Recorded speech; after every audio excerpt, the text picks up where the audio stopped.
ብዙ ሰው የእስር ቤቱን ነው ከእስር ቤት በኋላ የነበረው ቻሌንጅ ለኔ ከባድ ነው የነበረው። አንደኛ ስራቸውን ወስ ተበላሽቷል። ምንም ስራ አልነበረውም። አስበሽዋል? እሱ ስራ አጥቶ ይቀመጣል ብሎ የሚገምት ሰው የለም። ተፈታ በኋላ እኛ ቤት ክራ ምን ከፍለ ነገር አጥተን ተቸገረን እናውቃለን። ስራ አልነበራቸውም፣ ገንዘብ አልነበራቸውም። ሰው ይፈራቸዋል። ፕሮፋይሉን አይቶ ምናምን ሊቀጥሩ ስሉ ታስሮ ይወጣ ሲባል ሐሳባቸው ይቀየራል። አሰላሙ አለይኩም ወራህመቱላሂ ወበረካቱ። ዩቲዩብ ቻናል ቤተሰቦቻችን እንዴት ናችሁልን? ዛሬ በአዲስ ቪዲዮ መጥቻለሁ። ለዛሬ ጀላችሁ የመጣሁት ቪዲዮ እንግዲህ ስለ ኡስታዝ ካሚል ሸምሱ ያልተሰማ ታሪክ እንግዲህ ባለቤቱ እናትነት ፕሮግራም ላይ ቀርባ እንግዲህ የተናገረችው ንግግር እጅግ በጣም አስገራሚ ነበረ። አስቡት ኡስታዝ ካሚል ሸምሱ የቤት ኪራይ መክፈል ያቃተው ጊዜ ሁላ ነበርና እጅግ በጣም አስገራሚ መሳጅ ታሪክ ነው። እስከ መጨረሻው ድረስ የምትከታተሉ ከሆነ የምታዩ ነው የሚሆነው። ታዲያ ቪዲዮ እንደተለመደው ሁላችሁም ላይክ በማድረግ እንድጀምሩ ጋብዛለሁ። ይህ ቪዲዮ እንዲዳረስ ደግሞ ሼር አድርጉ። ለዚህ ቻናል አዲስ ከሆናችሁ ሰብስክራይብ ማድረግ አይረሳ። በቀጥታ ወደ ቪዲዮ። ወፍ ከቤቷ ትወጣለች። ይገርምሃል። ልጆች ሁሉ አላት። ከቤቷ ትወጣለች። ጠዋት ተፍ ተፍ ትላለች። ያው የቻለችውን ልጆች አሉባት ምናምን፣ የቤት ኪራይ የለባትም። ዋናው እኮ ቤት ነው እና ሰርታ ምናምን ያገኘችውን ለቃቅማ ትመጣለች። ለራሷ በልታ ልጆቿን አብልታ ወጥታ አላህ ረዝቋት ትመለሳለች። በቃ እውነቴን ነው የምነግራችሁ። አላህ እኛን ሰው አድርጎ ሰርቶን የላቅን ፍጥረት አድርጎ ሰርቶን ሲያበቃ የምንበለውና የምንጠጣውን አያሳጣንም። አላህ ለጢፍ ነው፣ ራዚቅ ነው። አላህ ለአንተ የጻፈልህን ርዝቅ صدقني ማንም ሰው አይወስደው። ማንም ወላ መልአክ ወላ ጂኒ ወላ ሰው ማንም ለምን አይረባረም? ለኛ የተባለው ማንኛውም ርዝቅ ሲባል ማንኛውም ርዝቅ ማንም መውሰድ አይደለም መንካት አይችልም። ባይዘው መንካት አላህ ምክንያት ፈተና ይሁን ካለን ርዝቅ ፈተና የሚሆንባቸው ሰዎች አሉ። ፈተና ይሁን ካለ ፈተና ይሆናል። እውነታው ግን ወፍን የሚረዝቅ ጌታ የሰው ልጅ በላቀ ሁኔታ የሚረዝቅ ጌታ ሀቅ ነው። አላህ Subhanahu Wa Ta'ala ነው የሚረዝቀን። እኛ እንጨናነቃለን እንጂ አላህ Subhanahu Wa Ta'ala ቀድሞ ነው የኛን ሪዝቅ ጽፎታል። ወፊቷን የረዘቀ አምላክ እኛን ደግሞ አላህ Subhanahu Wa Ta'ala ከመረዘቅ ወደ ላይልም እኛ ሰበብ ማድረስ ነው የሚጠበቅብን። ከልባችን አላህ ላይ መወከል ነው የሚጠበቅብን። ያው አላህ ይረዝቀናል ሲባል ዝም ብለን ቁጭ እንበል ማለት አይደለም። በቤታችን ቁጭ ብለን ሳይሆን ልክ እንደ ወፊቷ ተፍ ብለን ተንቀሳቅሰን እንግዲህ አላህ Subhanahu Wa Ta'ala እኛን ይረዝቀናልና ያን ያህል ለሪዝቃችን መጨናነቅ የለብንም። ሰበብ ማድረስ ከዛ ተወኩል። በእስላም ትልቅ ከሚባሉት ስነ ምግባር መገለጫዎች መካከል አንዱ ተዋዱዕ፣ ራስን ዝቅ ማድረግ፣ አለመኩራራት። ዑለሞች ይህን ተዋዱዕ የሚለውን ከሚተረጉሙበት ትርጓሜዎች መካከል አንዱ ያስደነቀኝ ምንድነው? ከቤትህ ስትወጣ ሁሉም ሙስሊም ከኔ ይበልጠኛል ብለህ መውጣት ብለዋል። ሱብሃንአላህ። ለመሆኑ ራስን ዝቅ ማድረግን ከሰዎች ጋር እኩል መምሰልን ያሳዩት ማናቸው በአንደኝነት ከተባለ ነብዩ ሰለላሁ ዐለይሂ ወሰለም ነው። ለኔ ተዋዱዕ የሚባለው ወይም ራስን ዝቅ ማድረግ ተምሳሌት እሳቸው ናቸው። አንድ ጊዜ አንድ አዕራቢ ወደ ነብዩ ሰለላሁ ዐለይሂ ወሰለም ገባና ሙሐመድ የታለ አለ። ይሄ ተዋዱዕ መገለጫ ነው። አስቡት፣ ከነ ቢላል ጋር ከነ ሱሐይብ አሩሚ ጋር ከነ አቡበከር ጋር ከሁሉም ጋር እኚህ የዓለም ተምሳሌትና አይነታ የሆኑ ነብይ ሰለላሁ ዐለይሂ ወሰለም ተቀምጠው፣ ነገር ግን እሳቸው ባቀማመጣቸው መለየት አለመቻላቸው ራሳቸው ምን ያክል ከሰዎች ጋር እኩል አድርገው ዝቅ እንዳሉ ነው የሚያሳየው። አላሁመ ሰሊ ወሰሊም ዐላ ሙሐመድ። ኤዲ ፕላስን ፎሎ ማድረግ ይከታተሉ። አላሁመ ሰሊ ወሰሊም ወባሪክ ዐላ ሙሐመድ ወዐላ አሊ ሰይዲና ሙሐመድ።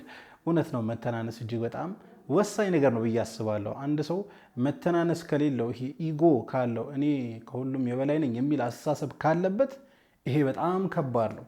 ዱንያውም አኺራውም ስኬታማ አይሆንም። እንደዚህ አይነት ሰው ዝቅ የምንል ከሆነ፣ አንገታችን የምንሰብር ከሆነ፣ የምንተናነስ ከሆነ ግን አላህ Subhanahu Wa Ta'ala ራሱ ከፍ ያደርገናልና መተናነስ አንደኛ ውስጣዊ ሰላም እንዲኖረን ያደርጋል። ራሳችንን ከማንም ጋር ኮምፔር አናደርግም፣ ከማንም ጋር አናነጻጽርምና ውስጣዊ ሰላም እናገኛልና አሁን ላይ እንደውም የተቸገርንበትና በጣም እየተፈተንበት ያለው ነገር ይሄ መተናነስ ማጣት ይመስለኛልና ለአላህ ብለን ራሳችን ዝቅ ስናደርግ አላህ ደግሞ ከፍ ያደርገናል። አሁንም ወስዳችሁ ቪዲዮ እጅግ በጣም ያስገረመኝና ስለ ኡስታዝ ካሚል ሸምሱ ያልሰማናቸው አስገራሚ ታሪኮች አንዱ እንግዲህ የኡስታዝ ካሚል ሸምሱ ባለቤት እናትነት ፕሮግራም ላይ ቀርባ የተናገረችው ንግግር አለ።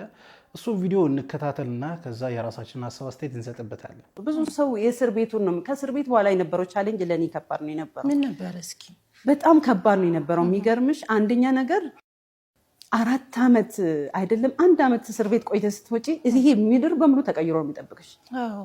ሁሉ ነገር እስር ቤት ማለት እኔ አላቅም። በጣም ከባድ ቦታ ነው ወላሂ። እኔ ማንም ሰው አላህ ያሳስረው። ከባድ ቦታ ነው፣ የምትገልጪው ነገር አይደለም። እነሱ በተለይ ካምል በጣም ያነብ ነበር።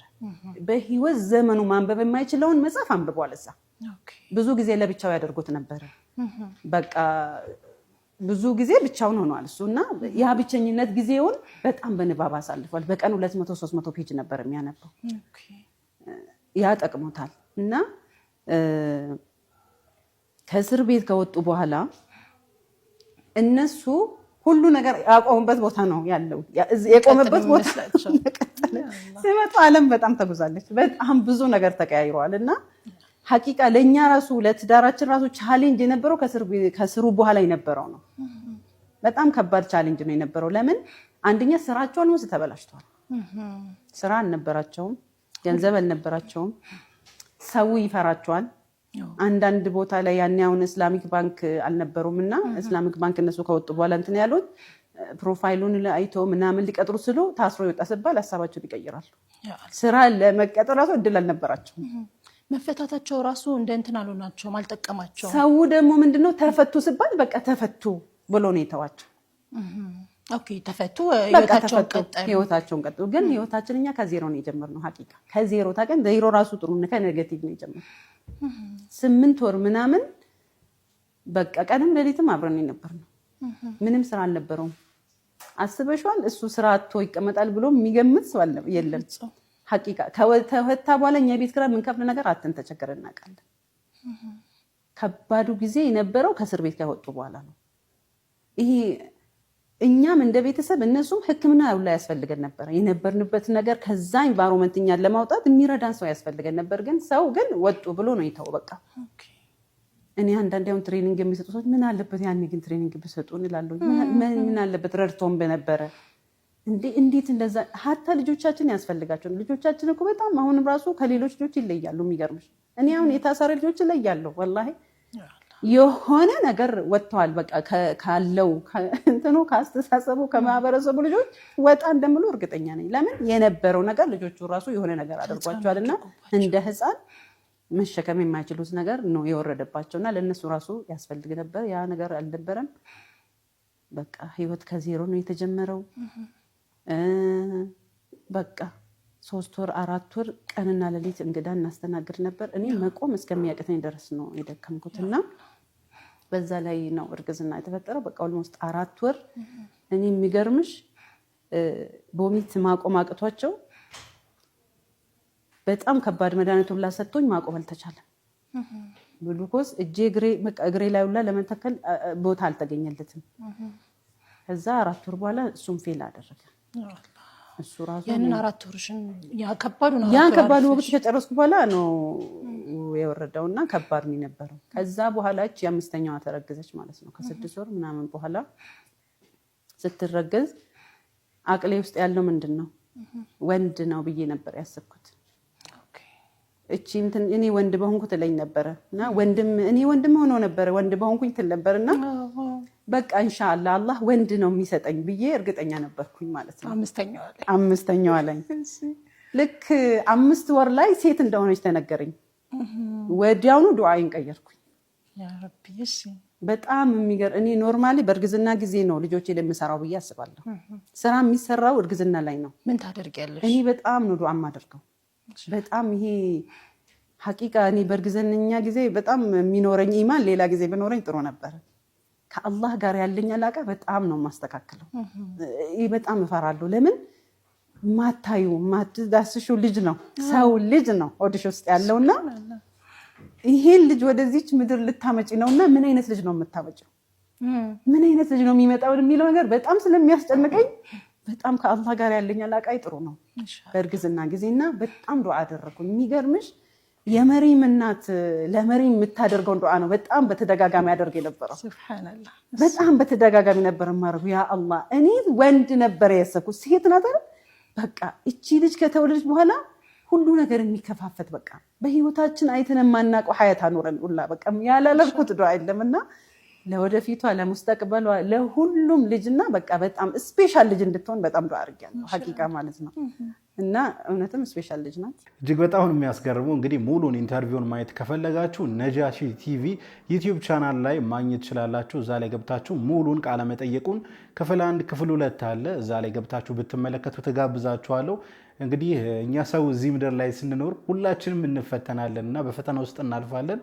እነ ኡስታዝ ካሚል ሸምሱ ግን በዚህ ደረጃ ይፈተናሉ ብለን እንግዲህ ለማሰብ ይከብደናል አይደል? በጣም ያሳለፉት የእስር ህይወት በጣም ከባድ ነበረ። ሙስሊሙ ማህበረሰብ ከጎናችሁ ነን እንል ነበረ ምናምን በሰዓቱ። ነገር ግን ከተፈቱ በኋላ ምን ላይ ናቸው ምናምን የሚለውን ነገር ማንም ዞር ብሎ አላየም።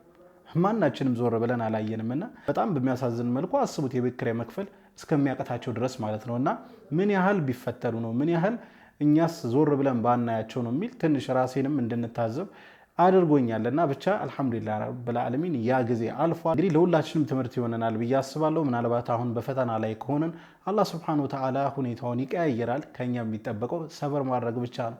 ለማንኛውም ለዛሬ ይዤላችሁ የመጣው ቪዲዮ ይህን ይመስል ነበር። ቪዲዮን ከወዳችሁ እንደተለመደው ሁላችሁም ላይክ አድርጉ። ይህ ቪዲዮ እንዲዳረስ ደግሞ ሼር አድርጉ። ለዚህ ቻናል አዲስ ከሆናችሁ ሰብስክራይብ ማድረግ አይረሳ።